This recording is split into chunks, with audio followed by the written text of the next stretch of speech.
भडगावात दुःखद घटना, मुलांना वाचवताना दोघांचा गिरणा नदीत बुडून मृत्यू। भडगाव शहरालगतच्या गिरणा नदीपात्रात मुलांना वाचवण्यासाठी धाडसाने नदीत उतरलेल्या 2 जणांचा बुडून मृत्यू झाल्याची दुर्दैवाक घटना रविवारी घडली। या दुर्दैवी घटनेमुळे भडगाव शहरासह परिसरात शोककळा पसरली असून सगळीकडे हळहळ व्यक्त केली जाते आहे। मिळालेल्या माहितीनुसार नसीम खान, काफिया शरीफ पिंजारी हे दोघे नदीपात्रात अडकलेल्या लहान मुलांना वाचवण्यासाठी तातडीने नदीत उतरले, मात्र नदीपात्रातील खोल खड्ड्यांमुळे त्यांचा तोल जाऊन दोघेही पाण्यात बुडाले। स्थानिक नागरिकांनी तातडीने मदत करण्याचा प्रयत्न केला, मात्र तोपर्यंत दोघांचाही मृत्यू झाला होता।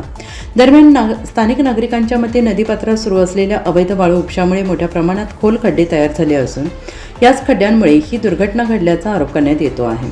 या घटनेची माहिती मिळताच पोलीस आणि महसूल प्रशासनाचे अधिकारी घटनास्थळी दाखल झाले असून पुढील तपास सुरू आहे। मुलांना वाचवण्याच्या प्रयत्नात दोघांनी प्राण गमावल्याने भडगाव परिसरात हळहळ व्यक्त केली जाते आहे।